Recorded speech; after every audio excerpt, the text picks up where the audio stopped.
Hi, my name is Sandra Dillard, and I am a San Antonio artist. Welcome to Una Plática.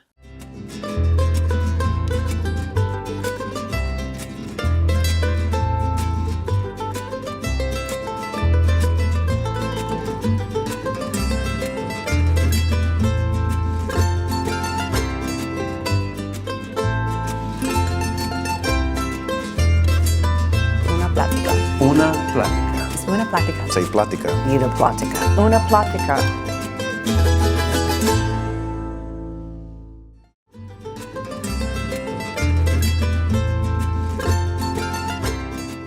My father, because he is a draftsman, or was a draftsman, and I always liked to see him drawing. He was always drawing and dabbling in black and white pencil, Indian ink, and I just got interested in it when I was very young.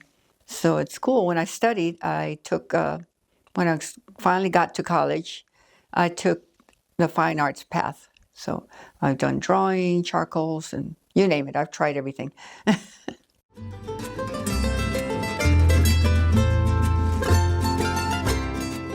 Yes, I consider myself a Chicana artist because I've always loved the multitude, mucho color, lots of color. And I dabble in that so much color that to me, it's like the most beautiful, and is how a Chicano would express themselves fully in their artwork.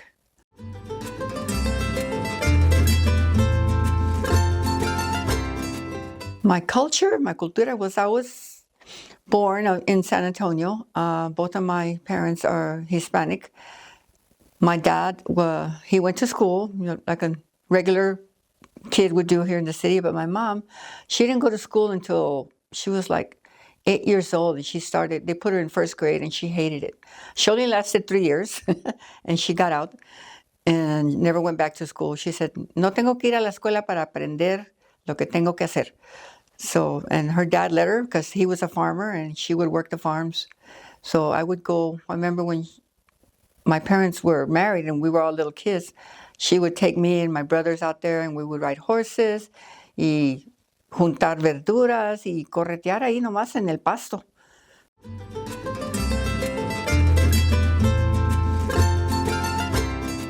My superhero, I would have to say, is my dad, mi papá. I looked up to him all the time. He would always look at what I was drawing and say, hey, muy bien, mija, keep it up. You're going to go far when you do this work. So.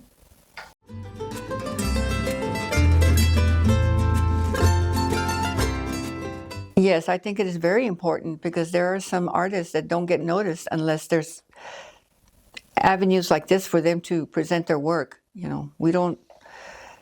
If you're a beginning artist, you can always start at Centro Cultural Aztlán. You don't have to rely on the big, museums and studios to show your art.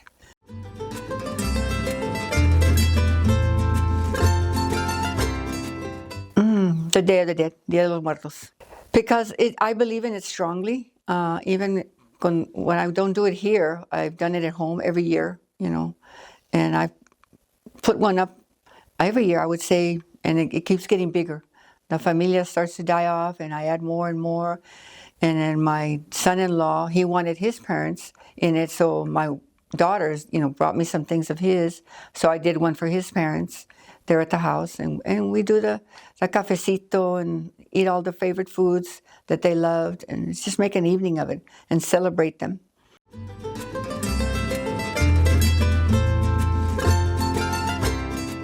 The impact I would like to make? Well, see, I'm a retired teacher. I taught in elementary. And I think I've already impacted some because I would always bring it into the classroom. And I would always, I taught my little 4-year-olds how to make pinhole cameras. And we would take pictures out on the playground, and they loved it. And they would take pictures with Polaroids. And we'd have our own little art exhibit, our gallery in the hallways of the school. And they got really involved, and I've run into some of them. They say they continued it, and now they have masters in art. So I think I made some impact. As far as the adult community, the impact I would like to make is that for them to continue to support the artists, to see that there is something more out there. It's not, like I said, you can't find good art sometimes in the museums. They're famous because of their names, but is the art really good enough, for the people to get something out of it?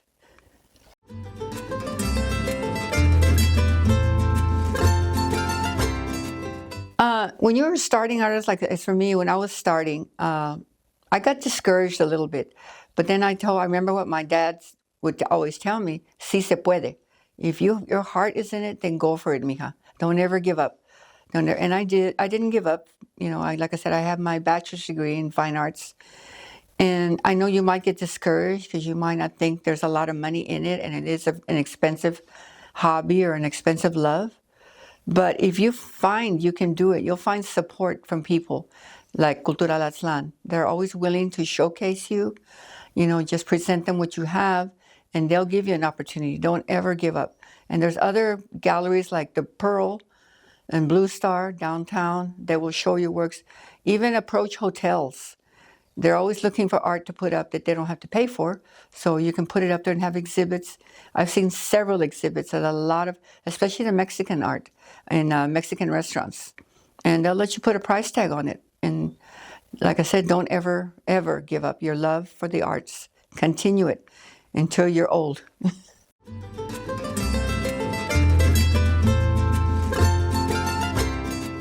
The medias that I prefer, I prefer a lot of them. I love acrylic, and I tried oil. Oil was difficult for me, so I didn't last too long with the oil paintings. And then I went on to photography, which I really, really love. The photography, it opened up an avenue to where I could use my vision to see more of me in the photographs instead of other people. Because I would photograph abstract objects or just everyday signs or buildings around town. I like to photograph new construction that's coming up, old buildings, just driving around the country and finding an old building and taking pictures of it, just trying to figure out what was the history of this building? Why is it still standing and no one has torn it down? Was it forgotten? But I think the people need to see more of that, more of our city through photographs. And it's kind of hard to capture our city in just one painting. So I spent a lot of time in photography. I would say all of my college years, maybe 4 or 5 years, just photography, nothing but photography. I did do people for a while because it was part of a subject that I had to do. But my heart, like I said, it wasn't in it. It had to be more abstract for me. And then I dabbled in oil, and they became very abstract. The oils are very large that I've done. I think the smallest one I've done is a 4 by 5 foot. And that was a learning experience, but I really enjoyed learning how to stretch a canvas, learning how to gesso it and get it ready. And I was putting a lot of myself into it. And then we had the liberty from the instructors to just create something that you want to express as, and I did. But as I spread, that one is the most expensive media I've ever tried. And then I've done a little bit of pottery, but not too much. And then I came back in my later years, I rediscovered acrylics, and I started doing acrylics of nature and just what was out there, and drawing it as it was presented, but not in a photographic way, but in more of a adding the personal touch to it, instead of an actual photograph of the object, which anybody can do now with their phones. But there's no fun in that. There's no fun in taking a photograph on your phone and then just sharing it with friends. But that's as far as it goes. To me, the acrylic lended itself, if I was going to do actual objects, I needed to add the colors myself and to choose what I wanted for the background, and I could change it. There wouldn't be any other distractions other than the focus point, which would be either the animal or the object, such as a tree or just the background. If I was focusing on the background, then that's where the majority of my focus would be. And it was very liberating for me to try and do that with acrylics and also with watercolors, because watercolors lend themselves to acrylics. You can actually mix both, which I do. If I want something more definite, I will use the acrylic. But sometimes the backgrounds on my acrylics are done with watercolors because I want just a hint of the background, and it really helps when I use my watercolors that way. And that way it brings more focus to what I want the viewer to see. You know, what is the focus of this? Is it just a scene? But then the viewer can see the artist. I hope they can see what I was trying to represent, and it wasn't just everything behind the object, but the object itself, and they focus on that, you know, in a reality of how it's supposed to be seen by the viewer. And I've done ofrendas, several of them. I've done a few here at Cultural Aztlan. They're very open to your creativity when you might want to make an ofrenda. Oh yeah, I've done things for my mother-in-laws, my tias, my mother, my dad, and I put a lot of what I knew they loved and had. Like my father, he always was building birdhouses, and I would always see birdhouses hanging in my backyard, and he would feed the birds. So I thought, I got to do one for him, but how do I get the birds? So I made some little birdhouses and hung them up. I got this old branch from my backyard, painted it, and just hung up birdhouses everywhere on the little branches. And I don't have pictures of that. I wish I had. You know, I'm going to ask Cultural if they have any pictures of that one, because I really loved it. And it got a very positive response. And I still do ofrendas at home annually. It's like it become part of my tradition or culture. And I share it with my families, and hopefully my family will continue once I'm no longer gone, but at least they can remember me for my art, if nothing else.